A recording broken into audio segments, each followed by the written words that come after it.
நண்பர்களே அனைவருக்கும் வணக்கம். நம்ம இன்னைக்கு பார்க்க போற சம்பவத்தை பார்க்கிறதுக்கு முன்னால உங்ககிட்ட ஒரு விஷயத்த சொல்லிடலாம் அப்படின்னு இருக்கிறேன். நம்மளுடைய புதிய அமானுஷ கதைகள் சேனலுக்கு வரக்கூடிய அனைத்து நண்பர்களுக்கும் என்னுடைய அன்பார்ந்த நன்றிகள். நம்மளுடைய புதிய அமானுஷ கதைகள் சேனல்ல வந்து நிறைய பேர், அதாவது புதுசா வரக்கூடியவங்க சப்ஸ்கிரைப் பண்ணாம வீடியோ பார்த்துட்டு இருக்கீங்க. தயவு செய்து சப்ஸ்கிரைப் பண்ணிக்கிட்டு வீடியோவும் பார்த்துருங்க. மறக்காம பெல் ஐகானை தட்டிருங்க. உங்க லைஃப்ல இத மாதிரியான அமானுஷ்ய சம்பவங்கள் ஏதாவது நடந்திருந்தா அதை என்னுடைய வாட்ஸ்அப் நம்பருக்கு ஒரு வாய்ஸ் நோட் மற்றும் மெசேஜ் நீங்க அனுப்பலாம். என்னுடைய வாட்ஸ்அப் நம்பரை டிஸ்கிரிப்ஷன்லயும் கொடுத்திருக்கிறேன், இந்த டிஸ்பிளேலயும் தெரியும். கண்டிப்பா ஃபாலோ பண்ணிக்கிடுங்க. வாங்க இன்னைக்குள்ள சம்பவத்துக்குள்ளாடி நம்ம போயிடலாம். கதை சொல்லிட்டேன் சார். அதுல உனக்கு கதை கேட்டு பழகிடுச்சு, எனக்கு கதை சொல்லியே பழகிடுச்சு. நான் கதை சொல்றேன், நீ கேளு. இந்த சம்பவத்தை நமக்கு அனுப்புனது மணிவண்ணன் அப்படிங்கிறவர் தான் இந்த சம்பவத்தை நமக்கு அனுப்பியிருக்கிறாரு. இந்த சம்பவம் எங்க நடந்தது அப்படின்னு பாத்தீங்கன்னா விழுப்புரத்துல தாங்க நடந்திருக்குது. அதாவது விழுப்புரம் வண்டிமேடு அப்படிங்கிற ஒரு ஊரை சேர்ந்தவர் தாங்க நம்மளுடைய மணிவண்ணன். மணிவண்ணனுடைய லைஃப்ல தான் இந்த அமானுஷ்ய புயலே வீசி இருக்குது. இந்த சம்பவம் அவருக்கு எப்படி நடந்தது அப்படிங்கிறத வந்து நம்ம தெளிவா பார்த்துடலாம். நம்மளுடைய மணிவண்ணன் மற்றும் அவருடைய மனைவிங்க காளி அம்மாள் அவங்களுடைய பெயர். அதுக்கு பிறகு இவங்களுக்கு 2 குழந்தைகள் இருக்கிறாங்க. கிட்டத்தட்ட 2002 காலகட்டத்துல தாங்க இந்த சம்பவம் அவங்களுக்கு நடந்திருக்குது. என்ன அப்படின்னு பாத்தீங்கன்னா இவங்களுடைய 2 குழந்தைகளும், அதாவது 2002 காலகட்டத்துல இவர்களுடைய 2 குழந்தைகளும் சின்ன குழந்தைகளா இருந்திருக்கிறாங்க. அதாவது இவருக்கு ஒரு மூத்த பையன் ஒருத்தர் இருக்கிறான், அதாவது சந்துரு அப்படின்ற அவருடைய பேருங்க. 4 வயது தாங்க தாண்டி இருக்குது. அது மட்டும் இல்லைங்க, இவருக்கு 10 மாதத்துல ஒரு பெண் குழந்தையும் இருக்கிறாங்க. சிந்து அப்படின்னு சொல்லி ஒரு பெண் குழந்தையும் இருக்கிறாங்க. அது 10 மாத குழந்தை தாங்க. இப்படி அவங்க லைஃப் நல்லா போயிட்டு இருக்குது. என்ன அப்படின்னு பாத்தீங்கன்னா நம்மளுடைய மணிவண்ணனுடைய தொழிலுங்க.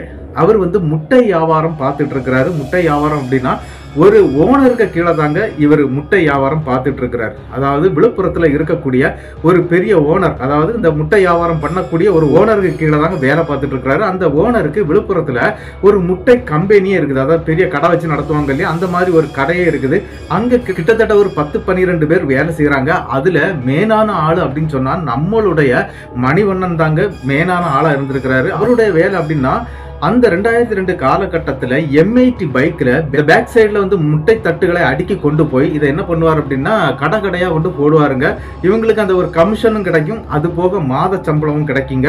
இப்படிதாங்க அந்த வேலையை பார்த்துக்கிட்டு இருக்கிறார் நம்மளுடைய மணிவண்ணன். கிட்டத்தட்ட காலையில போயிட்டார் அப்படின்னா, அதாவது ஒரு 8 மணிக்கெல்லாம் போயிட்டார் அப்படின்னா நைட்டு ஒரு 10 மணி வரைக்கும் அந்த இடத்துல அவருக்கு வேலை இருந்துகிட்டே இருக்கும். அதுக்கு பிறகுதான் வீட்டுக்கே வருவாரு.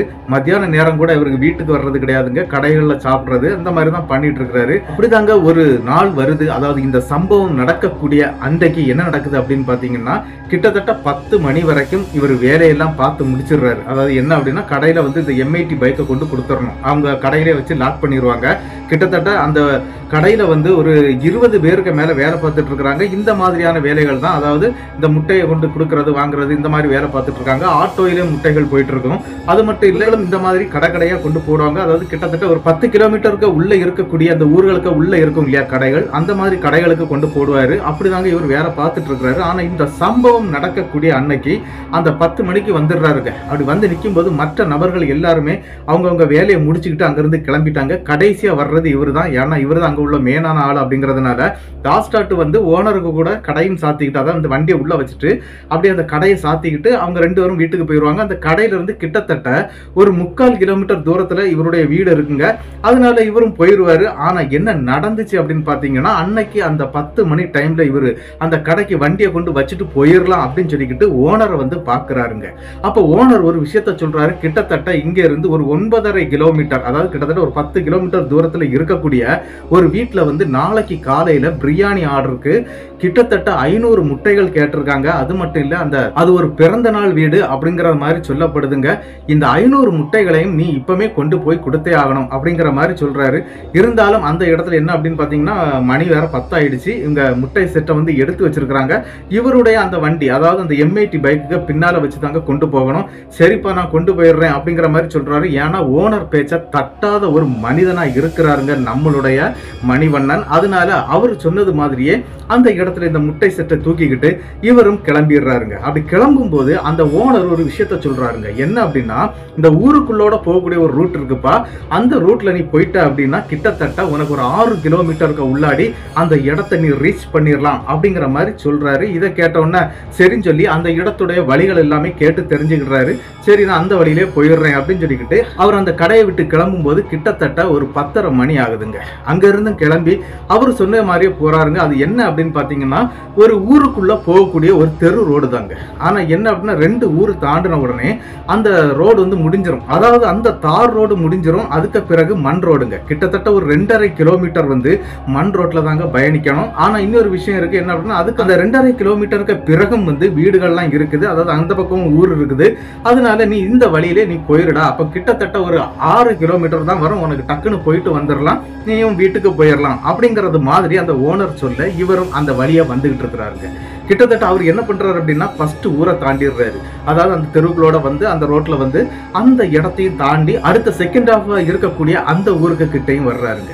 அப்படி வரும்போது இந்த ரோடு ஃபுல்லாவே டியூப் லைட்லாம் இருக்குது, நல்ல வெளிச்சமா இருக்குது, ஒரு பிரச்சனையும் இல்லைங்க. அந்த 2வது ஊர் அப்படின்னு சொல்லக்கூடிய அந்த ஊருக்கிட்ட வரும்போது அதுல ஒரு முனீஸ்வரன் கோவில் இருக்குங்க.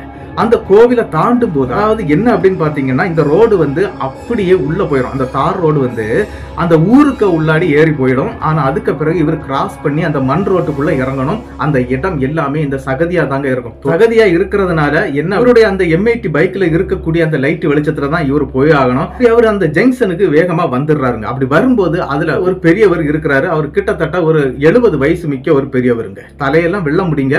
அந்த நபர் டக்குன்னு வண்டியை நிறுத்துறாரு. எங்கப்பா போற அப்படின்னு சொல்லி கேட்கிறாரு.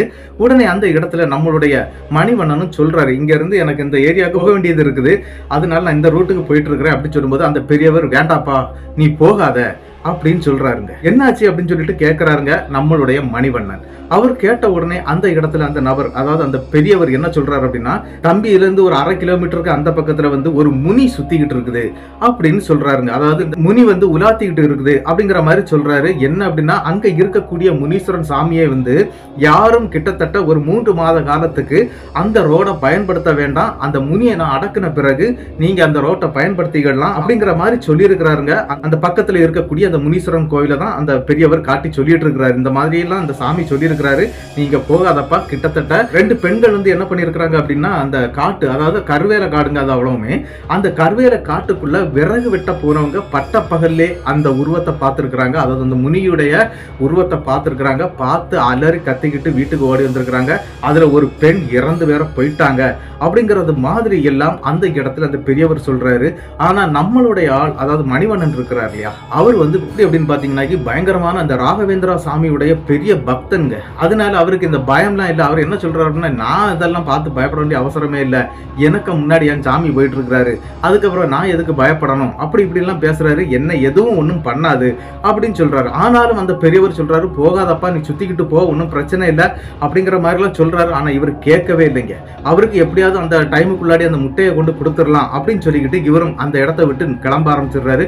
அந்த பெரியவர் நல்ல திட்டம் ஆரம்பிச்சிடுறாரு. அதாவது போகக்கூடாதுன்னு சொன்ன பிறகு போறானே அப்படின்னு சொல்லி திட்டவே ஆரம்பிச்சிடுறாரு. இருந்தாலும் அந்த இடத்துல என்ன நடக்குது அப்படின்னு பாத்தீங்கன்னா, நம்மளுடைய மணிவண்ணன் அந்த வண்டியில வந்துகிட்டே இருக்கிறாரு. கரெக்டா ஒரு 1/2 கிலோமீட்டர் தாண்டின உடனே ஒரு சம்பவம் நடக்குதுங்க.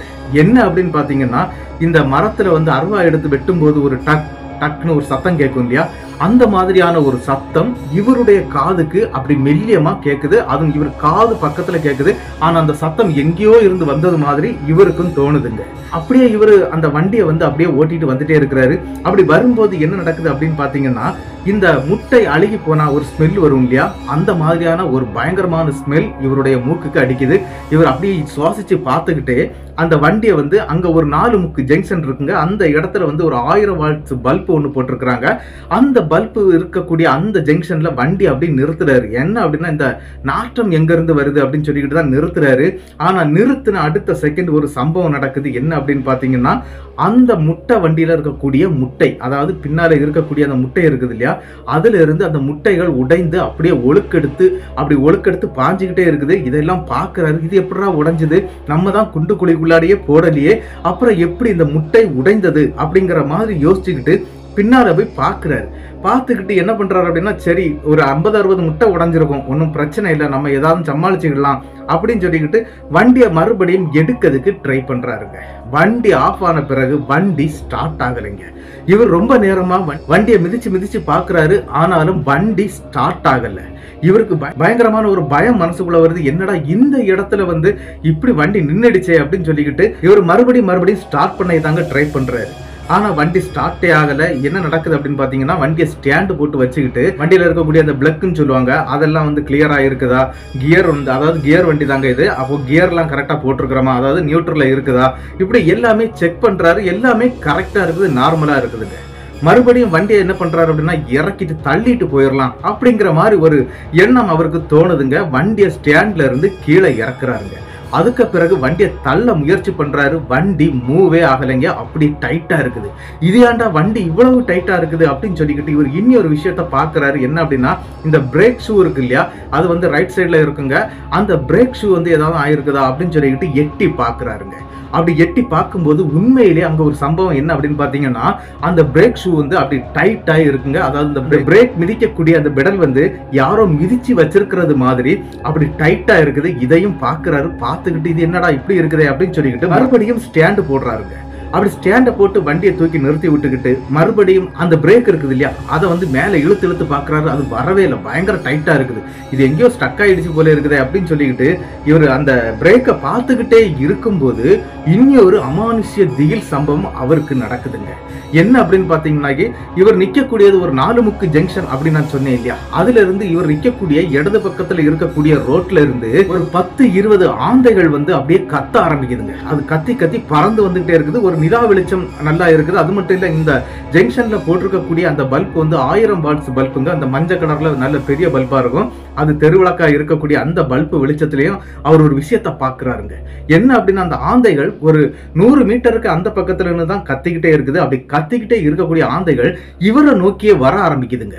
இவருக்கு என்ன செய்யணும்னே தெரியல. இந்த ஆந்தைகள் ஏன் இந்த மாதிரி பண்ணுது அப்படின்னு சொல்லிக்கிட்டு இவர் என்ன பண்றாரு அப்படின்னா, அதையே தாங்க உற்று பார்த்துக்கிட்டு இருக்கிறாரு. ஆனா அந்த ஆந்தைகள் வேகமா வந்து இவருடைய அந்த வண்டிக்கு மேல அப்படி பறந்து சர்ன்னு போயிருதுங்க. அது போன பிறகு என்ன நடக்குது அப்படின்னு பாத்தீங்கன்னா, இவர் அந்த பிரேக்கை வந்து மறுபடியும் எடுக்கிறதுக்காண்டி ட்ரை பண்றாரு. அப்படி ட்ரை பண்ணும்போது ஒரு சம்பவம் நடக்குது. என்ன அப்படின்னா, இவருடைய பின்னால இருக்கக்கூடிய அந்த முட்டை தட்டு பெட்டி மாதிரி வச்சிருப்பாங்க, அந்த பெட்டி அப்படியே கவிழ்ந்து கீழே விழுந்துருதுங்க. கீழே விழுந்த உடனே ஐயோ முட்டையெல்லாம் போச்சுதே அப்படின்னு சொல்லிக்கிட்டு இவர் என்ன பண்றாரு அப்படின்னா, டக்குன்னு எழும்பி அந்த முட்டையை பாக்குறாருங்க. அந்த நேரத்துல அவருடைய உயிரே போகிற மாதிரியான ஒரு சம்பவம் அங்க நடக்குதுங்க. என்ன அப்படின்னு பாத்தீங்கன்னா, அந்த இடத்துல கருகருன்னு ஒரு உருவம் உட்கார்ந்து இருந்து அந்த முட்டைகளை எடுத்து வாய்க்குள்ள அப்படியே போட்டு அப்படியே விழுங்கிக்கிட்டே இருக்குங்க. அதை பார்த்ததுன்னா வந்து அலற ஆரம்பிச்சிடுறாரு. அந்த இடத்துல இருந்து எங்க ஓடியாவது ஓடிடலாம் சொல்லிக்கிட்டு வந்த வழியை நோக்கியே இவர் வேகமா ஓட ஆரம்பிச்சிடுறாருங்க. வண்டியெல்லாம் அந்த இடத்துல போட்டுக்கிட்டு வேகமா வந்துடுறாரு. எங்க வந்துடுறாரு அப்படின்னா, அந்த முனீஸ்வரன் கோயில் இருக்குது இல்லையா, அந்த கோவிலுக்கு முன்னால வந்து உட்கார்ந்துடுறாருங்க. அப்படியே என்ன பண்றாரு அப்படின்னா, அந்த தெருவில் இருக்கக்கூடிய வீட்டுல யாரையாவது எழுப்பலாம் அப்படின்னு சொல்லி நினைக்கிறாரு. கிட்டத்தட்ட மணி வந்து ஒரு 11:30 மணிக்கு மேல ஆயிருதுங்க இந்த சம்பவம் எல்லாம் நடக்கும்போது. இந்த டைம்ல போய் அந்த நபர்களை நம்ம எழுப்புறோம் அப்படின்னா ஏதாவது பிரச்சனை ஆயிரும். அது மட்டும் இல்ல, நம்ம அடுத்த ஊரை சேர்ந்தவன் வேற தப்பா நினைச்சுக்கிட்டு அடிச்சுட்டாங்கன்னாக்க பிரச்சனை ஆயிரும் அப்படின்ட்டு நினைச்சுக்கிட்டு நம்ம தெய்வமே கதி அப்படிங்கிற மாதிரி நினைச்ச நம்மளுடைய மணிவண்ணன் என்ன பண்றாரு அப்படின்னா, அந்த முனீஸ்வரன் கோவில்ல வந்து ஒரு 3 படிக்கட்டுகள் இருக்குங்க. கோவில் வந்து ஓப்பனா தான் இருக்கும். அந்த படிக்கட்டுல போய் அப்படியே உட்கார்ந்துடுறாருங்க. உட்கார்ந்து இவருடைய ராகவேந்திரா அப்படிங்கிற அந்த சாமியுடைய மந்திரங்களை வந்து சொல்ல ஆரம்பிக்கிறாரு. இவருக்கு அதுல கொஞ்சம் பிடிபாடெல்லாம் இருக்குதுங்க. அதனால அந்த மாதிரி மந்திரங்கள் சொல்ல ஆரம்பிக்கிறாருங்க. அப்படி சொல்லும் போது என்ன நடக்குது அப்படின்னு பாத்தீங்கன்னா, அந்த ஊருக்குள்ள இருந்து கிட்டத்தட்ட ஒரு 55 வயசு மதிக்கத்தக்க ஒரு நபர் வந்து அப்படியே வர்றாருங்க. அவர் ஆள் பாக்குறதுக்கு வாட்டச்சாட்டம் நல்ல கருகருன்னு இருக்கிறாருங்க. அப்படி நேரம் வந்து அந்த முனீஸ்வரன் கோயிலுக்கிட்ட வந்துடுறாருங்க. அப்படி அந்த முனீஸ்வரன் கோயிலுக்கிட்ட வந்த உடனே இவரை பார்த்துடுறாரு. பார்த்துக்கிட்டு, யாருப்பா நீ இங்க எதுக்குப்பா உட்கார்ந்து இருக்கிற அப்படின்னு சொல்லி கேட்கிறாருங்க. உடனே இவருக்கு அந்த நேரத்துல பேசவே வரலைங்க. ரொம்ப கஷ்டப்பட்டு இருக்கிறாரு. அவரால் அந்த உள் மூச்சை கூட வாங்க முடியாம ரொம்ப கஷ்டப்பட்டு இருக்கிறாரு. என்ன பாச்சு, ஏன்பா எதையா பார்த்து பயந்துட்டியா அப்படிங்கறது மாதிரியான கேள்வியை வந்து அந்த நபரும் கேட்கிறாருங்க. உடனே இவர் என்ன பண்றாரு அப்படின்னா, இவருக்கு அந்த தொண்டைக்குள்ள இருக்கக்கூடிய தண்ணீர் கீழே இறங்குறங்க. அந்த மாதிரி அப்படி பேச முடியாம திகைக்கிறாரு. உடனே அந்த இடத்துல அவர் என்ன பண்றாரு அப்படின்னா, அந்த கோவிலுக்கு உள்ள வந்து ஒரு செம்பு கலயத்துல வந்து தண்ணி வச்சிருப்பாங்க. அந்த கலயத்துல இருக்கக்கூடிய தண்ணியை எடுத்துட்டு வந்து இவருடைய வாயில ஊத்தி கொடுக்கிறாருங்க. இவர் அந்த தண்ணியை குடிச்ச அடுத்த செகண்ட் பேச ஆரம்பிக்கிறாரு. என்ன அப்படின்னா, அவருக்கு நடந்த அந்த அமானுஷ்ய திகில் சம்பவத்தை அப்படியே சொல்றாரு. இந்த இடத்துல இப்படி ஆயிடுச்சு, என்னுடைய வண்டி அங்க இருக்குது, இன்னைக்கு நைட்டுக்குள்ள நான் முட்டையை டெலிவரி பண்ணல அப்படின்னா என்னுடைய ஓனர் என்ன கொன்னே போடுவான் அப்படிங்கறது மாதிரி எல்லாம் அந்த இடத்துல நம்மளுடைய மணிவண்ணனும் சொல்றாருங்க. அந்த நபர் சரிப்பா நீ கொஞ்சம் பொறுமையாயிரு, நான் பார்த்துக்கிடுறேன் அப்படின்னு சொல்லிக்கிட்டு அவர் அந்த கோவிலுக்குள்ள போய் கொஞ்சம் திருநூறு எடுத்துட்டு வந்து இவருடைய நெற்றியில போட்டு விடுறாரு. அவருடைய நெற்றியிலையும் போட்டுக்கிட்டு அவர் என்ன பண்றாரு அப்படின்னா, அவருடைய இடுப்புல வந்து ஒரு அருவா கிடக்குதுங்க. அந்த அருவாயும் எடுத்து வச்சுக்கிடுறாரு.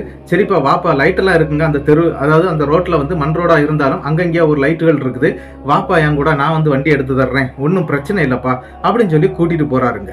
அப்படி போகும்போது அங்க நடந்த விஷயத்தை திருப்பி திருப்பி சொல்லிக்கிட்டே போயிட்டு இருக்கிறாருங்க நம்மளுடைய மணிவண்ணன். அப்படி சொல்லிட்டு போகும்போது திடீர்னு அந்த நபர்கிட்ட கேட்கிறாரு, நீங்க யாரு, நீங்க இங்க என்ன பண்ணிட்டு இருக்கீங்க அப்படிங்கிற மாதிரி கேட்கிறாருங்க. அப்படி கேட்கும் போதே அந்த நபர் வந்து தன்னுடைய பெயர் வந்து பாண்டியன் அப்படின்னு சொல்லி அறிமுகப்படுத்துறாருங்க. அது மட்டும் இல்ல, நான் வந்து இந்த ஊருக்குள்ள பேய்கள் இருந்தா விரட்டக்கூடிய ஆளு, அதாவது இந்த பேய் விரட்ட போகக்கூடிய தொழில் பார்த்துக்கிட்டு இருக்கிறேன் அப்படிங்கிற மாதிரி எல்லாம் சொல்றாருங்க. ஏற்கனவே 2 பேய்களை விரட்டிட்டு தான் முனீஸ்வரன் கோவிலுக்கு வந்து சாமி கும்பிடுறதுக்காக வந்தேன், அப்பதான் நான் உன்னையும் பார்த்தேன்பா, சரி நீ தைரியமா வா, நான் பார்த்துக்கிடுறேன் அப்படிங்கிற மாதிரி சொல்லிக்கிட்டு அங்கிருந்து வேக வேகமா நடந்து அந்த முட்டை வண்டி விழுந்து கிடக்கக்கூடிய அந்த இடத்துக்கு வந்துடுறாங்க. என்னன்னா வண்டி அவர் கீழே தள்ளி போட்டு வந்துட்டாரு. அங்க வந்து பார்க்கும்போது ஒரு முட்டை கூட இல்லைங்க. அந்த உடைந்த முட்டையுடைய கருவு கூட அங்க இல்லைங்க. எல்லாமே வலிச்சு நக்கி அப்படி வச்சிருக்குங்க. அந்த பெட்டியை தூக்கி அப்படி பாக்குறாங்க, ஒண்ணுமே இல்லை. அந்த முட்டை பெட்டிக்குள்ளாடி முட்டையே இல்லை. ரொம்ப வருத்தப்படுறாரு. என்னன்னா ஓனர் கொன்னே போடுவான் அப்படிங்கிற ஒரு பயங்க. இருந்தாலும் அந்த இடத்துல அவர் என்ன சொல்றாரு அப்படின்னா, நீ வண்டியை ஓட்டுப்பா, நான் பெட்டியை கையில எடுத்துக்கிறேன், ஏன்னா பின்னால சீட்ல உட்கார முடியாது, அதுல இருந்துன்னா இவங்களுக்கு உட்கார முடியாது, அதனால பெட்டியை நான் கையில எடுத்துக்கிட்டு நான் வண்டியில உட்கார்ந்துடுறேன் பேக் சைட்ல, நீ என்ன கொண்டு அந்த இடத்துலயே விட்டுக்கிட்டு நீ போ அப்படிங்கிற மாதிரி சொல்றாருங்க. சரின்னு சொல்லிக்கிட்டு இவரும் என்ன பண்றாரு அப்படின்னா, அந்த வண்டியை அங்கிருந்து எடுத்துக்கிட்டு ஸ்ட்ரெயிட்டா அந்த முனீஸ்வரன் கோயிலுக்கு முன்னாடி வந்து நிக்கிறாருங்க. வந்து நின்ன பிறகு அந்த இடத்துல என்ன பண்றாரு அப்படின்னு பாத்தீங்கன்னா, அந்த பாண்டியன்ங்கிற நபர் வந்து என்ன பண்றாரு அப்படின்னா, அந்த முட்டை பெட்டி இருக்குது இல்லையா, அந்த முட்டை பெட்டியை வந்து கயர் போட்டு அழகா கட்டி விட்டுறாருங்க. கட்டி விட்டுக்கிட்டு ஒரு விஷயத்த சொல்லி விடுறாரு நம்மளுடைய மணிவண்ணன் கிட்ட. என்ன அப்படின்னா, நீ வீட்டுக்கு போன உடனே குளிச்சுக்கிட்டு தான் போகணும், அதாவது வீட்டுக்கு உள்ள போகும்போது நீ குளிச்சுட்டு போ, மோசமான இடம், அதனால நான் சொல்றேன் நீ குளிச்சுட்டு போப்பா அப்படிங்கிற மாதிரி சொல்றாங்க. சரின்னு சொல்லிக்கிட்டு அங்க இருந்து மண்டையாட்டிக்கிட்டு இவர் ஸ்ட்ரெயிட்டா எங்க போறாரு அப்படின்னா, அந்த முட்டை கடை ஓனருக்கு வீட்டுக்கு போயிடுறாருங்க. அந்த ஓனர்கிட்ட போய் விஷயத்த சொல்ல ஆரம்பிக்கிறாரு. இந்த மாதிரி நீங்க அனுப்பிவிட்ட ரூட்ல போனேன், இந்த மாதிரி நடந்துச்சு, 500 முட்டையும் காணாம போயிடுச்சு அப்படிங்கிற மாதிரி எல்லாம் சொல்றாரு. ஆனா அந்த ஓனர் வந்து அந்த டைமுக்கு எதுவும் சொல்லல. அந்த கடையுடைய சாவியை எடுத்து கையில கொடுத்துக்கிட்டு ஒரு விஷயத்த சொல்றாரு. என்ன அப்படின்னா, 500 முட்டை இன்னைக்கு நைட்டுக்குள்ளாடி அவங்களுக்கு கொடுத்துடணும். 4 மணிக்கு முன்னால அந்த வீட்டுல நடக்கக்கூடிய சமையலை முடிச்சுக்கிட்டு அங்க இருக்கக்கூடிய சமையல்காரங்க வேற ஒரு கல்யாண வீட்டுக்கு சமைக்க போயிருவாங்க, அதனால அவங்களுக்கு அதுக்கு முன்னால இதெல்லாம் கொடுத்துடணும் அப்படிங்கிற மாதிரி சொல்றாங்க. என்ன அப்படின்னா, இவங்க எல்லாம் ரெடி பண்ணி வச்சுட்டு அந்த நபர்கள் போறதுக்காக தான் இவ்வளவு அவசரப்படுறாங்க. சரின்னு சொல்லிக்கிட்டு இவர் என்ன பண்றாரு அப்படின்னா, நேர மணிவண்ணன் வந்து அந்த கடைக்கு வந்துடுறாரு. கடையில வந்து ஓபன் பண்ணி 500 முட்டைகளை மறுபடியும் எடுத்துக்கிட்டு இந்த மெயின் ரோட்லயே தாங்க போறாரு. அப்படி மெயின் ரோட்ல போய் இவர் என்ன பண்ணிடுறாரு அப்படின்னா, அந்த முட்டையை கொண்டு சேர்க்க வேண்டிய இடத்துல சேர்த்துக்கிட்டு மறுபடியும் அதே மெயின் ரோட்லயே தன்னுடைய வீட்டுக்கு வந்துடுறாருங்க. அப்படி வீட்டுக்கு வந்த பிறகு என்ன நடக்குது அப்படின்னு பாத்தீங்கன்னா, இவர் ரொம்ப டயர்ட் ஆயிட்டாரு. காலையில 8 மணில இருந்து நைட்டு 12:30 மணி வரைக்கும் இவருக்கு அந்த வேலை நடந்ததுனால ரொம்ப டயர்டா இருந்திருக்குது. அந்த பெரியவர் சொன்ன விஷயத்தை, அதாவது பாண்டியன் அப்படிங்கிற அந்த நபர் சொன்ன விஷயத்தை இவர் மறந்துடுறாரு. அதாவது குளிச்சுட்டு வீட்டுக்கு போக சொன்னார் இல்லையா, அதையே மறந்துடுறாரு. இவரும் வீட்டுக்குள்ள போயிடுறாருங்க. நேரம் போய் இவர் குளிக்க வாங்க செய்யலைங்க, உடனே சாப்பிட ஆரம்பிச்சிட்டாரு. சாப்பிட்டுட்டு எம்மா என்னால முடியல, ரொம்ப டயர்டா இருக்குது, நான் படுக்கிறேன் அப்படின்னு சொல்லிக்கிட்டு இவரும் படுத்துடுறாருங்க. இவர் ஒரு ஓரமா படுத்திருக்கிறாரு. இவருடைய மூத்த மகன் வந்து சந்துரு அப்படிங்கிற அந்த குழந்தை, அதாவது 4 வயதான அந்த குழந்தையும் வந்து அவங்க அம்மா கிட்ட படுத்திருக்குது. தொட்டில வந்து 10 மாத குழந்தை தூங்கிட்டு இருக்குங்க. இவங்க ஒரே ஹாலு தான், ஒரு சின்ன ரூம் மட்டும் தாங்க இருக்கும், அது பூஜா ரூம் மட்டும் தான். இவங்க வீடு அந்த அளவுக்கு தான் இருந்துட்டு இருக்குது. ஒரு சின்ன கிச்சன் இருக்குதுங்க. பாத்ரூம் போகணும்னா வெளியே தான் போகணும், அதாவது வீட்டுக்கு பின்னால கருவேல காடுகள் நிறைய இருக்குங்க, அந்த ஏரியாக்குள்ளதான் இவங்களுக்கு பாத்ரூம் போகணும். அந்த மாதிரியான ஒரு இடம் தாங்க அந்த இடம். என்ன நடக்குது அப்படின்னு பாத்தீங்கன்னா, வந்து தூங்கவும் ஆரம்பிச்சிடுறாரு. கிட்டத்தட்ட ஒரு 1/2 மணி நேரம் போகுதுங்க. இவர் நல்ல நல்ல ஆழ்ந்த தூக்கத்துக்கு போயிடுறாரு. அப்படி ஆழ்ந்த தூக்கத்துல இருக்கும்போது திடீர்னு அவருடைய இளைய மகள், அதாவது சிந்துங்கிற அந்த 10 மாத குழந்தை வந்து பயங்கரமா வீல்னு கத்துதுங்க. கத்தி பயங்கரமா அழ ஆரம்பிச்சிருது. அந்த குழந்தைய வந்து சமாதானப்படுத்தவே முடியல அவங்க அம்மாவால. என்ன நடக்குது அப்படின்னு சொல்லிக்கிட்டு இவர் நல்ல தூக்கத்துல இருந்தவர் எந்திரிச்சு கேட்கிறாரு, என்னமா ஆச்சு, ஏமா குழந்தை அழுதுகிட்டே இருக்கிறா அப்படின்னு சொல்லி கேட்கும்போது, என்னவோ தெரியலைங்க, திடீர்னு அழ ஆரம்பிச்சிட்டா, ஆனா அழுகையை நிறுத்தவே மாட்டேங்கிறா அப்படின்லாம் சொல்லும்போது இவங்க ரொம்ப விஷயங்கள்லாம் பண்ணி பாக்குறாங்க. இந்த சமாதானப்படுத்துறதுக்கான எல்லா விஷயங்களும் பண்ணி பாக்குறாங்க. ஆனா அந்த குழந்தை வந்து அழுகையை நிறுத்தவே இல்லைங்க. இருந்தாலும் அந்த இடத்துல மணிவண்ணனுடைய மனைவி காளியம்மா என்ன பண்றாங்க அப்படின்னா, அவங்க வீட்டுக்குள்ள வந்து எப்பவும் சரி இந்த ராகவேந்திரா கோவில்ல உள்ள திருநூறுலாம் இருக்கும், அதுக்கு குங்குமம் இருக்கும், இதெல்லாம் எடுத்து அந்த குழந்தைக்கு பூசி விடுறாங்க. அதுக்கு பிறகு ஒரு வழியா அந்த குழந்தை தூங்க ஆரம்பிச்சிருது. அதுக்கு பிறகு என்ன நடக்குது பாத்தீங்கன்னா, இந்த குழந்தை தூங்க ஆரம்பிச்ச பிறகு இவங்களும் தூங்க ஆரம்பிச்சிடுறாங்க. கிட்டத்தட்ட ஒரு அரை மணி நேரம் போயிருது, ஒரு 2 மணியெல்லாம் இருக்குங்க. அந்த நேரத்துக்கு தாங்க அடுத்த ஒரு சம்பவம் நடக்குது. என்ன அப்படின்னு பாத்தீங்கன்னா, நம்மளுடைய மணிவண்ணனுடைய மூத்த மகனுங்க, அவருடைய மகனுக்கு வந்து 4 வயசு ஆகுது அப்படின்னு நான் சொன்னேன் இல்லையா, அந்த பையன் வீல்னு கத்திக்கிட்டு எந்திரிச்சிடுறாங்க. எந்திரிச்சு அப்படி அலறிக்கிட்டு அவங்க வீட்டுல இருக்கக்கூடிய ஒரு பீரோ வச்சிருக்காங்க, அந்த பீரோக்கு பின்னால போய் அப்படி ஒளிஞ்சு நிக்கிறான்.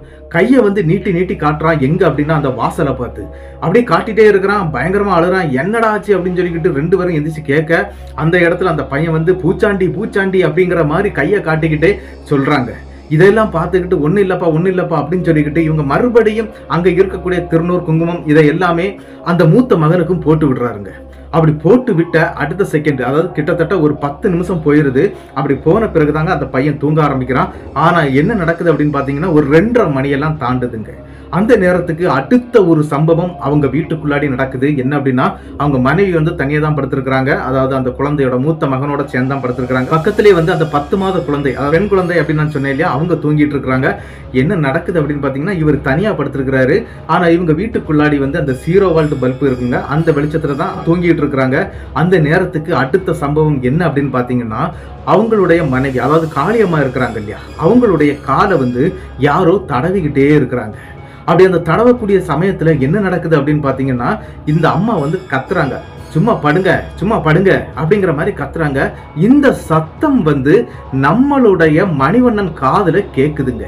மணிவண்ணன் என்னடா இவா சும்மா இருந்தால, சும்மா இருங்கன்னு சொல்லிட்டு கத்துறா, எதுனால அப்படின்னு சொல்லிக்கிட்டு திரும்பி பாக்குறாருங்க. அதாவது படுக்கையில இருந்தே திரும்பி பார்க்கும்போது அந்த பெண்ணுடைய காலு பக்கத்துல அவர் அங்க அந்த முட்டை உடைந்த இடத்துல எப்படி ஒரு உருவத்தை பார்த்தாரோ அதே உருவம் இருந்து அப்படி அந்த காலை தடவிக்கிட்டே இருக்கிறத அவர் அப்படியே பார்த்து பயந்துடுறாருங்க. பயந்து கத்தி எந்திரிச்சிடுறாரு. எந்திரிச்சு லைட் ஆன் பண்றாரு. உடனே அவங்க மனைவி எந்திக்கிறாங்க. ஏன் உங்களுக்கு சும்மா இருக்கக்கூடாதா, எதுக்கு என் காலை தடவை அப்படி அப்படின்னு சொல்லிட்டு அவங்களும் கத்த ஆரம்பிச்சிடுறாங்க. இல்லம்மா, இங்க நடக்கிறதே வேற, நீ படு, நான் இப்ப வாரேன் அப்படின்னு சொல்லிக்கிட்டு இந்த காளி அம்மாளுடைய அண்ணன் வந்து பக்கத்துல தான் இருக்கிறாரு. கிட்டத்தட்ட 2 வீடு தாண்டின உடனே அவங்க வீடு இருக்குங்க. வேகமா கதவை ஓபன் பண்ணி இவர் வெளியே வந்துடுறாரு. வீட்டை விட்டு வெளியே வந்த உடனே தெரு தாங்க, அந்த தெருவில் இறங்கி அப்படியே அவருடைய மைத்துனர் வீட்டுக்கும் போறாருங்க. நேர போய் கதவை தட்டி மைத்துனரை வெளியே வர சொல்லி இங்க நடந்த சம்பவங்கள் அனைத்தையும் அப்படியே சொல்லிடுறாரு. என்னன்னா, டேய் மாப்பிள்ள, இந்த மாதிரிலாம் நடந்துருச்சுடா, இந்த மாதிரி ஆயிடுச்சுடா அப்படிங்கிற விஷயத்த எல்லாம் சொல்லும்போது அவரும் திட்டுறாருங்க. என்ன அப்படின்னா, அந்த ஆள் சொல்லிதானே விட்டாரு உன்னை குளிச்சுக்கிட்டு வீட்டுக்குள்ள போகணும், அதுக்கு பிறகு நீ ஏன் குளிக்காம போன, அதை நான் மறந்துட்டேன்டா அப்படிங்கிற மாதிரி மணிவண்ணன் சொல்ல, அந்த இடத்துல அவர் என்ன செய்யறாரு அப்படின்னா, இவர் சொன்ன சம்பவத்தை எல்லாத்தையும் கேட்டார் இல்லையா, அதே முனீஸ்வரன் கோவிலுக்கு வந்து அடிக்கடி இந்த மைத்துனர் வந்து போறது வழக்கங்க. கிட்டத்தட்ட வெள்ளி செவ்வாய் கரெக்டா போயிடுவாராம். அதனால அந்த சாமி ரொம்ப உக்கிரமான தெய்வம்டா, நம்ம அங்க போயிடலாம்டா நாளைக்கு காலையில அப்படிங்கிற மாதிரி பேசுறாங்க. சரி, என்னுடைய தங்கை மற்றும் என்னுடைய 2 பிள்ளைகளையும் கூட்டிட்டு வந்துடா அப்படிங்கிற மாதிரி சொல்றாரு. என்ன அப்படின்னா, மணிவண்ணனுடைய மனைவி மற்றும் பிள்ளைகளை வந்து அவருடைய வீட்டுல தூங்க சொல்றாரு. இவரையும் அங்கதாங்க தூங்க வைக்கிறாங்க. அன்னைக்கு அப்படியே முடிஞ்சிருதுங்க. மறுநாள் காலையில விடிஞ்சிருது. விடிஞ்ச உடனே இவங்க என்ன பண்றாங்க அப்படின்னா, நம்மளுடைய மணிவண்ணன் மற்றும் அவருடைய மைத்துனருடைய பெயர் வந்து ஐயப்பன் அப்படின்னு சொல்லப்படுதுங்க. அந்த 2 பேரும் சேர்ந்து நேர எங்க போறாங்க அப்படின்னா, முனீஸ்வரன் கோயிலுக்கு இவங்களும் போறாங்க. அப்படி அங்க போன உடனே என்ன நடக்குது அப்படின்னு பாத்தீங்கன்னா, இந்த கோவில்ல உள்ள ஒரு பூசாரி தாண்டா என்ன நேரத்துக்கு இந்த மாதிரி காப்பாத்தி விட்டாரு அப்படிங்கிற விஷயத்தையும் எடுத்து சொல்றாரு. ஓ அப்படியா, சரி, நான் பூசாரி எனக்கு தெரியும், நான் அவரை கூட்டிட்டு வர்றேன் அப்படின்னு சொல்லிக்கிட்டு மணிவண்ணனை அந்த கோவில்ல இறக்கி விட்டுக்கிட்டு இந்த நபர் ஐயப்பன் அப்படிங்கிற அந்த நபர் போய் அந்த பூசாரியை கூட்டிட்டு வர்றாருங்க. அந்த பூசாரியும் கிட்ட வந்துடுறாரு. அப்ப அந்த நேரத்துல இந்த நபர், நம்ம மணிவண்ணன் இருக்கிறார் இல்லையா, அவர் கேட்கிறாரு, பூசாரியை கூட்டிட்டு வரேன்னு சொன்னா இப்ப வேற ஏதோ சின்ன பையனை கூட்டிட்டு வந்திருக்கிற அப்படிங்கிற மாதிரி கேட்கிறாருங்க. இல்லப்பா இந்த பையன் தாப்பா இங்க பூசாரியா இருக்கிறான், கிட்டத்தட்ட ஒரு 8 வருடமா இவன் தான் இந்த கோயில்ல பூசாரியா இருக்கிறான் அப்படிங்கிற மாதிரி சொல்றாருங்க. ஐயோ நேத்தைக்கு நான் பார்த்தது வேற ஒரு பூசாரியாச்சே, அவர் பேயெல்லாம் விரட்டுவாரு அப்படி இப்படின்லாம் சொன்னாரு, பேரை கூட பாண்டியன் அப்படின்னு சொன்னாரே. இப்படி சொல்லிட்டு இருக்கும்போது அங்க இருந்து ஒரு நபர் நடந்து வர்றாரு. யார் அப்படின்னு பாத்தீங்கன்னா, இவரை அந்த முட்டை வண்டியோட இவர் போகும்போது ஒரு வயசான தாத்தா வந்து தடுத்தாரு அப்படின்னு சொன்னேன் இல்லையா, வெள்ளை முடி தாத்தா, அந்த தாத்தா தாங்க வர்றாரு. அவர் வந்த உடனே என்ன நடக்குது அப்படின்னா, ஏன்பா யாருப்பா நீ அப்படின்னு சொல்லி அவருக்கு தெரியாத மாதிரியே கேட்கிறாருங்க. அப்படி தெரியாத மாதிரி கேட்கும்போது அந்த இடத்துல மணிவண்ணன் சொல்றாரு, நேற்று நீங்க நாங்க போகக்கூடாதுன்னு சொன்னீங்க இல்லையா, உங்களை மீறி நான் போனேன், எனக்கு இப்படியெல்லாம் நடந்துச்சு, ஆனா ரிட்டன் நான் ஓடி இந்த கோயில்ல தான் வந்திருந்தேன், அதாவது இந்த முனீஸ்வரன் கோயில்ல தான் வந்திருந்தேன். அந்த நேரத்துக்கு இந்த பாண்டியன் சொல்லக்கூடிய ஒரு நபர் வந்திருந்தாரு. கிட்டத்தட்ட ஒரு 6 அடி ஹைட்டு, நல்ல வாட்ட சாட்டமா கருப்பா இருந்தாரு. இந்த பேயெல்லாம் விரட்ட போகக்கூடியவர். அவரு தான் என்ன இங்க இருந்து ரிட்டன் கூட்டிட்டு போய் அந்த பேயெல்லாம் எடுத்துக்கிட்டு நான் அவரை வண்டியில ஏத்திக்கிட்டு இந்த இடத்துல இறக்கி விட்டேன். அவர் இந்த கோயில்கிட்ட தான் உட்கார்ந்து இருந்தாரு. நான் இங்க இருந்து கிளம்பிட்டேன். என்ன இந்த மாதிரி குளிச்சுட்டு வீட்டுக்குள்ள போக சொன்னாரு. ஆனா நான் அதை பண்ணாம போயிட்டேன். அதனால என்னுடைய குடும்பத்துல இவ்வளவு பெரிய பிரச்சனைகள் நடந்துருச்சு அப்படிங்கறது மாதிரி எல்லாம் அவர் சொல்லவே, அந்த இடத்துல தாங்க அந்த பெரியவர் வந்து ககபகான்னு சிரிக்கிறாருங்க. என்ன அப்படின்னு சொல்லி எல்லாருமே முழிக்கிறாங்க. அந்த மாதிரி ஒருத்தன் எங்க ஊருக்குள்ளேயே கிடையாதுடா அப்படிங்கிறாருங்க அந்த பெரியவர். என்ன அப்படின்னா, வந்தது சாட்சால் அந்த முனீஸ்வரன் தான் அப்படிங்கிற மாதிரி அவர் சொல்ல, அந்த இடத்துல நிக்கக்கூடிய அந்த நபர்களுடைய உடம்பெல்லாம் சிலிர்த்து போகுதுங்க.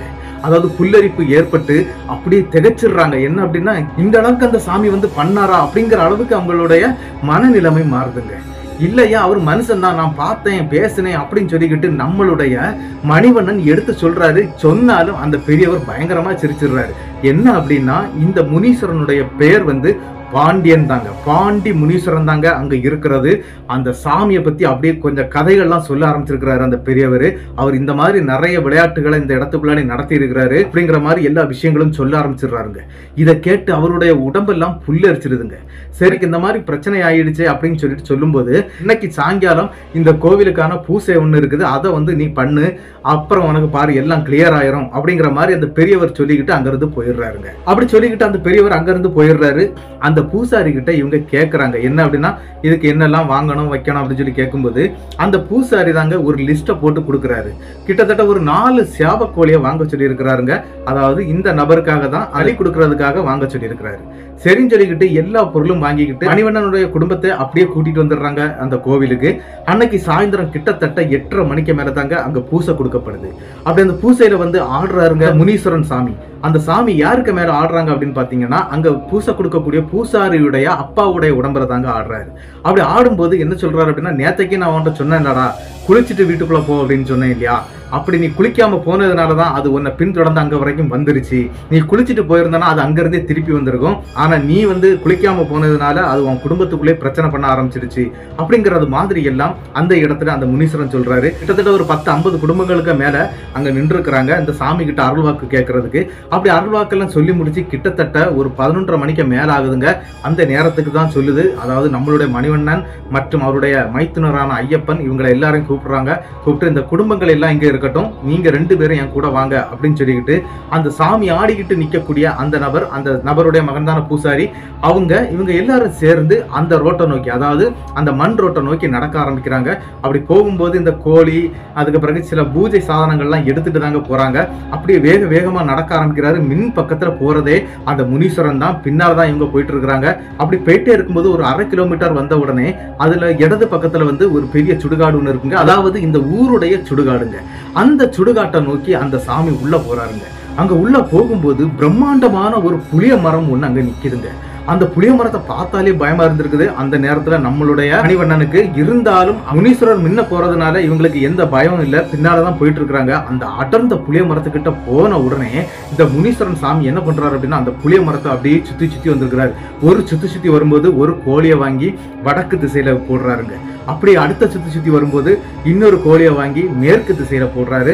அடுத்த ஒரு கோழியை வந்து தெற்கு திசையில போடுறாரு. சொல்றாரு. அப்படியே அந்த 3 கோழிகளையும் வீசிக்கிட்டு அப்படி வந்து நிக்கிறாரு. நின்னுகிட்டு அடுத்த கோழியை கேட்கிறாரு. இந்த 3 கோழிகளையுமே அவர் வந்து அறுக்கலைங்க, அதாவது கழுத்தை திருகி கொல்லுவாங்க இல்லையா, அந்த மாதிரி கொண்டுதாங்க போட்டிருக்கிறாரு. ஆனா இந்த கோழியை மட்டும் 4வது கோழியை தலையை வெட்டிடுறாரு. வெட்டிக்கிட்டு அந்த புளிய மரம் அடர்ந்து பச்சை பசேன்னு இருக்குங்க, அதுக்கு மேல தூக்கி வீசிடுறாரு. அப்படி வீசின அடுத்த செகண்ட் ஒரு சம்பவம் நடக்குது. அந்த புளிய மரத்துக்கு உள்ள இருந்து பயங்கரமான ஒரு அலறல் சத்தம் கேக்குதுங்க. அந்த அலறல் சத்தத்தை இன்னைக்கு வரைக்கும் என்னால மறக்க முடியல அப்படிங்கறது மாதிரி நம்மளுடைய மணிவண்ணன் சொல்லியிருக்கிறாரு. அந்த மாதிரியான ஒரு அலறல் சத்தம் கேக்குதுங்க. அந்த கோழி, அதாவது மேல தூக்கி வீசினார் இல்லையா, அந்த கோழி கூட கீழே வரலைங்க. இதையெல்லாம் பார்த்துக்கிட்டு அரண்டு போய் நிக்கிறாங்க. அந்த இடத்துல அந்த முனீஸ்வரன் வந்து என்ன பண்றாரு அப்படின்னா, நான் ஒன்னு அடக்கியே தீருவேன், இனிமேல் ஒன்னால யாருக்கும் எந்த பிரச்சனையும் வரக்கூடாது அப்படிங்கிற மாதிரி சொல்லிக்கிட்டு அவருடைய பாதங்களை எடுத்து அந்த புளிய மரத்துல 3 தடவை மிதிக்கிறாருங்க. மிதிச்சது மட்டும் இல்ல, அந்த இடத்தை சுத்தி நிறைய பூக்கள் அது இதெல்லாம் போட்டு அந்த இடத்துல இருந்து இனிமேல் ஒன்னால வெளியே வர முடியாது அப்படிங்கிற மாதிரி சொல்லிக்கிட்டு அங்க இருந்து நம்மளுடைய மணிவண்ணன் மற்றும் ஐயப்பன் இவங்க 2 பேரையும் கூட்டிட்டு வந்திருக்காங்க. அப்படியே நடந்து வரும்போது பாதி வழியிலே வந்து இந்த அடிபம்பு ஒண்ணு இருக்குங்க, அதாவது தண்ணி அடிக்கக்கூடிய அடிபம்பு, அந்த ஊருக்குள்ள அடிபம்பு அப்படின்னு சொல்லப்படுது. அந்த அடிபம்புக்கு கிட்ட வந்துடுறாங்க. அங்க வந்து 2 பேரையுமே குளிக்க வைக்கிறாரு அந்த முனீஸ்வரன் சாமி. அப்படி குளிப்பாட்டி இவங்க 2 பேரையும் கொண்டு வந்து அந்த கோவில்ல ஏத்தி விடுறாரு. அப்படி அந்த கோவிலுக்கு உள்ள வந்த உடனே இந்த முனீஸ்வரன் சாமி என்ன பண்றாரு அப்படின்னா, திருநூறு எடுத்து இவங்களுக்கு மேலெல்லாம் தேய்ச்சி விட்டுக்கிட்டு, இனி உனக்கு ஒரு பிரச்சனையும் இல்லை, உன்னை தேடி எதுவும் வராது, ஆனா ஒரே ஒரு விஷயம் என்ன அப்படின்னா, 48 வெள்ளிக்கிழமை நீ என்னுடைய கோயிலுக்கு வரணும், உன் குடும்பத்தோட வரணும், வந்து என்ன பார்த்துக்கிட்டு தான் போகணும் அப்படிங்கறது மாதிரி எல்லாம் அந்த முனீஸ்வரன் சொல்றாரு. இதையெல்லாம் கேட்டு வியந்து போறாங்க. இருந்தாலும் இதையெல்லாம் கேட்டு வியந்து போன நம்மளுடைய மணிவண்ணன் மற்றும் அவருடைய மைத்துனர் ஐயப்பன் இருக்கிறார் இல்லையா, இவங்க 2 பேருமே சரி, கிட்டத்தட்ட அந்த 48 வெள்ளிக்கிழமை மட்டும் இல்லைங்க, நிறைய நாள், அதாவது கிட்டத்தட்ட ஒரு 7-8 வருடங்கள் வந்து அந்த கோயிலுக்கு போயிட்டு வந்துட்டே இருந்திருக்கிறாங்க. அதுக்கு பிறகு இவங்களுடைய லைஃப்ல வந்து இந்த மாதிரியான எந்த பிரச்சனையும் வரல. இவங்க வந்து சேஃப்டி ஆயிட்டாங்க. இப்போ அவங்க இருக்கிறது, அதாவது நம்மளுடைய மணிவண்ணன் இருக்கிறது சென்னையில இருக்கிறாரு. என்ன அப்படின்னா, அவருடைய மகன் வந்து நல்லா படிச்சு நிறைய வேலையில இருந்துட்டு இருக்கிறாரு. மாசம் வந்து 1.5 லட்சம் ரூபாய் சம்பளம் வாங்குறாராம். அதனால அவர் அங்கே சென்னையிலே வீடு வாங்கி சென்னையிலே செட்டில் ஆயிட்டாங்க. இப்போ கொஞ்ச நாள் ஆயிடுச்சு நான் அந்த கோவிலுக்கு போய். ஆனாலும் என் மனசுக்குள்ள அந்த சம்பவம் எப்படி நடந்துச்சு, முனீஸ்வரனை நான் நேர்ல பார்த்ததை நினைச்சு நான் பூரிச்சு போறேன் அப்படிங்கறது மாதிரி தாங்க இந்த சம்பவத்தை நமக்கு அனுப்பி தந்திருந்தாங்க. இந்த சம்பவத்தை அனுப்பி தந்த நம்மளுடைய மணிவண்ணனுக்கு என்னுடைய பெரிய நன்றிகளை நான் சொல்லிக்கிடுறேன். இந்த சம்பவம் எப்படி இருந்துச்சு அப்படிங்கறத வந்து மறக்காம கமெண்ட் பாக்ஸ்ல கமெண்ட் பண்ணிருங்க. இந்த வீடியோ பார்த்துட்டு இருக்கக்கூடிய எத்தனை பேருக்கு உடல் புல்லரித்தது அப்படிங்கறத வந்து தயவு செய்து கமெண்ட் பாக்ஸ்ல கமெண்ட் பண்ணிருங்க. அது மட்டும் இல்லைங்க, மறக்காம இந்த வீடியோவை எல்லாருக்கும் ஷேர் பண்ணுங்க. உங்களுக்கு தெரியக்கூடிய நபர்கள் எத்தனை பேர் இருந்தாலும் பிரச்சனை இல்லை, அவங்களுக்கு எல்லாம் ஷேர் பண்ணுங்க. அது மட்டும் இல்லைங்க, இன்னொரு விஷயம், முக்கியமான விஷயம் என்ன அப்படின்னா, மறக்காம இந்த வீடியோவுக்கு ஒரு லைக் கொடுத்துட்டு போயிருங்க. சப்ஸ்கிரைப் பண்ணிக்கிட்டு பெல் ஐகானை மறக்காம தட்டிருங்க. அடுத்த வீடியோவில் சந்திக்கும் வரை உங்களிடமிருந்து விடைபெறுவது உங்கள் நாகர்கோவில் நாகராஜன். நன்றி நண்பர்களே.